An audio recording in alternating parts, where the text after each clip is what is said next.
Қайырлы күн оқушылар, біз 5-ші сынып математика БЖБ 4-90 бұрыштар және көпбұрыштар бөлімі бойынша бірінші нұсқасын талдайтын боламыз. Бізде ең бірінші тапсырма, номер бірінші тапсырма, суретте барлық тік бұрыштарды табыңдар, оларды жазыңдар дейді. Қарайық, тік бұрыш дегеніміз қанша градус еді? Бізде тік бұрыш дегеніміз транспортированный есептеген кезде 90 градус, яғни тік болу керек.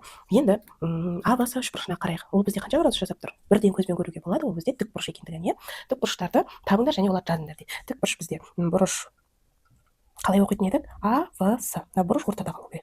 АВС. АВС үш бұрышы бізде тік бұрышты үш бұрыш болады. Келесі ПКФ бұрышына қарайық. Бұл жерде бірден айтып жеткізу мүмкін емес, сондықтан транспортерді аламыз, өлшейміз. Мына нүктені ортасына қоямыз. Так, дүзуінен қоямыз. Так, мынау бізде жақсы. ПКФ бұрышы бізде 90 градус болады екен. Бұл да бізде 90 градус болады. ПКФ деп жазамыз. Ары қарай келесі бірден байқаймыз. QPM бұрышы бізде 90 градус болмайды. 90 градустан бізде кішкентай сүйір бұрыш болып тұр, тік бұрыш емес. Мына жерде TEO бұрышы да бізде 90 градус емес, ол бізде 90 градустан кішкентай сүйір бұрыш болып тұр.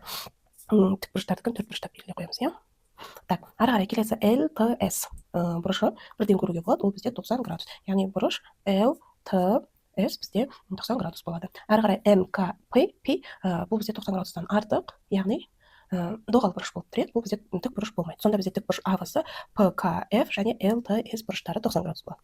Ары қарай келесі номер 2-ші тапсырма. Келесі шарттар орындалатындай АВС және МНК бұрыштарын салыңдар дейді. Жақсы. Бізде АВС бұрышы 40 градусқа тең болуы керек. Жақсы. Бұрышты салу үшін біз ең бірінші не істейміз? Бір түзу сызық салып аламыз. Енді бізге АВС 40 градус болуы керек дейді. Так, транспортерді аламыз, тең ортасына қоямыз. Нүктені қойдым ортасына, мына түзу сызықты қойдым. Ары қарай маған қанша? 40 градус керек, Менде нөлдік нүкте мына жақтан басталып тұр, сыртындағы сандарға қараймын. Сыртындағы сан 20, 30, 40. Мына жерде нүктені белгілеп қоямын. Так, енді сызамыз. Осыншалықты жеткілікті маған. Мінекей, мына бұрыш менде 40 градус болады. Әріптерін жазайық. АВС. Міне, В ортада тұр, бұны мен бұрыштың өзіне келтірдім. АВС бұрышы 40 градус. Келесі бұрышты саламыз. Тағы да түзу сызық сызып алайық. Енді транспортерді мен мұны былайына қояйын, және мен мына жағына қойдым, енді мына жағына қояйын. Енді бұл жерде нөлдік сан бізде ішкі жағындағы санға қарайтын боламыз, нөлдік. Себебі мына жақта мен транспортерді мына жағына қойсам, онда мен нөлдік сыртындағы нөлден бастайтын едім. А мына жақта мен ішіндегіден бастаймын. Так, бізге қанша градус? 140 градус керек, Ішіндегі сандарға қараймын, 140 градусын мен етіп белгілеп қоямын. Енді сызсам жетеді. Так, қосамыз. Неге? Мына бұрыш менде 140 градус болады. Әріптері қандай бізде? МНК. Мінекей, дайын.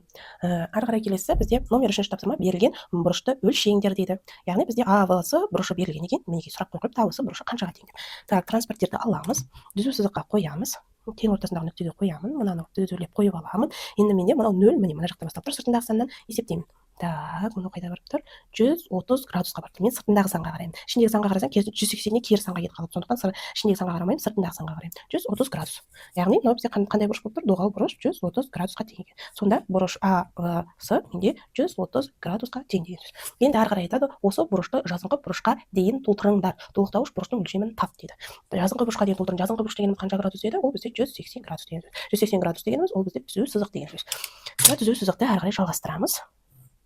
Мінекей, жалғастырдым, толықтырдым. Енді келесі сұрақ толықтауыш бұрыштың өлшемін таңдар. Толықтауыш бұрыш дегеніміз, яғни мынаны мен 180 градусқа толтырдым, міне, екінші бұрыш пайда болды ғой. Осы екінші толықтауыш бұрыш қаншаға тең дейді. Осыны тап дейді. Оны тағы да өлшей саламыз, транспортерді ала саламыз.